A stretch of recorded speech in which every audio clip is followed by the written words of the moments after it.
Welcome back. As the World Economic Forum gets underway, Africa is stealing some attention as South Africa assumes the G20 presidency.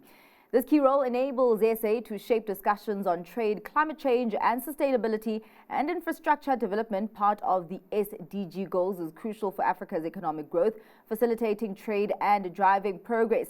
And join me from Davos to unpack the importance of infrastructure development in the continent is Chief Executive of Standard Bank CIB, Luvuyo Masinda. Thank you so much for your time, Luvuyo, and really just making the time in the busy schedule in Davos. Now, would you say that infrastructure development in Africa has lagged? And if it has, are we now in a position where we are dealing with the high costs of underspend and underperformance there? Thank you very much, Dad, for having me. I think sadly the answer to your questions is yes.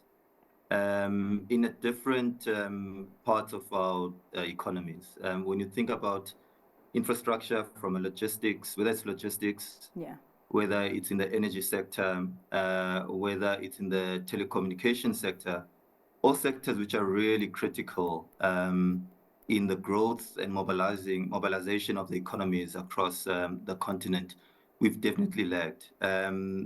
Quotes from various studies show that Africa requires roughly $100 billion worth of investment in infrastructure per annum just to catch up. What that means, therefore, is that in spite of the growth that we've seen in our various economies, especially those north of the border in South Africa, especially in the East Africa regions, where we have seen strong economic growth, those are a reflection still of subpar relative to what the opportunity that Africa presents in general. Yeah, so it's actually quite interesting because, I mean, when you put it in that context, you really see what we actually could achieve if we got this right. So you talk about some of the sectors, energy, logistics and telcos.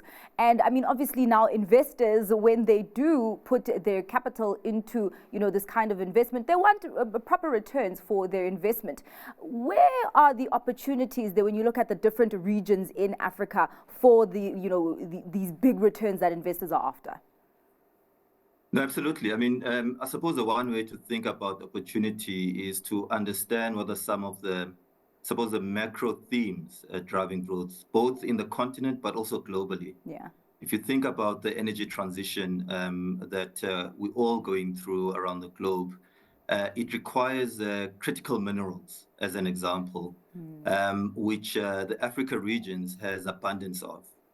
On top of that, the ability for Africa to firstly quickly improve the provision of power to all of its citizens, and then to do that in a manner that is sustainable, also provides a great growth.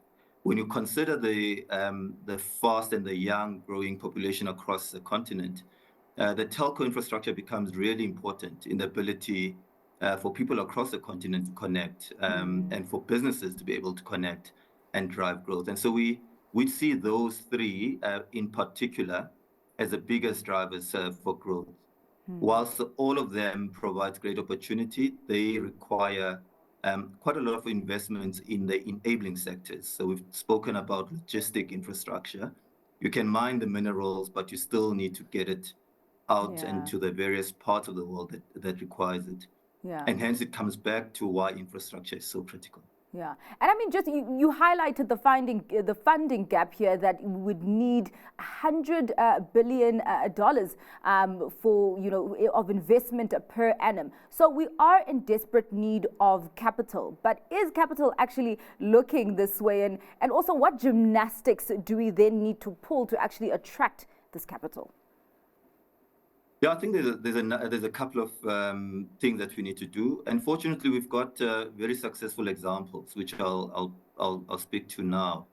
I think one of the challenges that makes it so difficult to close this funding gap is just the positioning and the fiscal position of a number of the governments across the continent.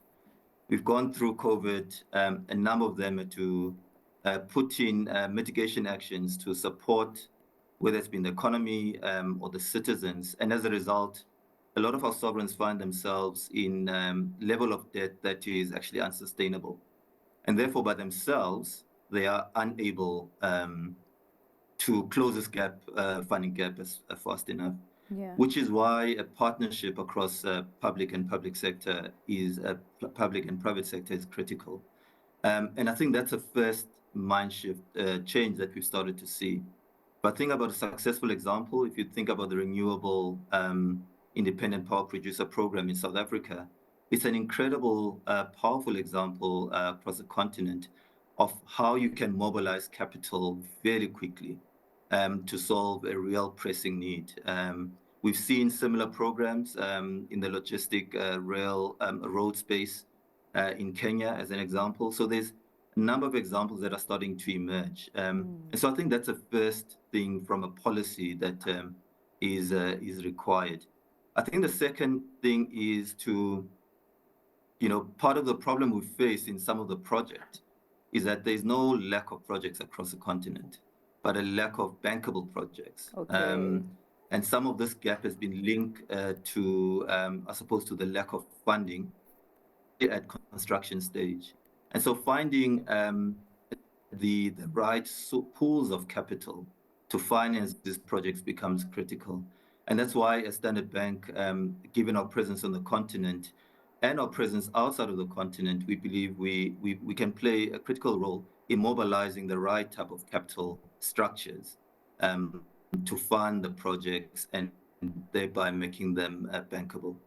Yeah, indeed, the right capital, because I mean, when you talk about debt that is unsustainable, it doesn't seem like there is a lot of room for us to kind of mobilize that kind of funding. So we really need to be innovative when it comes to funding these projects. But just lastly, as we're talking about the policy front, you mentioned public-private partnerships. Do we have the appropriate backbone structure for policies that actually make it fertile for investors to see the continent as attractive?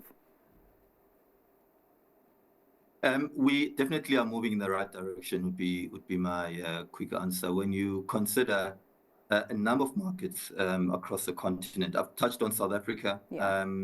We're seeing what we've done on the energy sector starting to translate into the logistics space through Transnet, and the private sector being invited. As I mentioned an example in East Africa.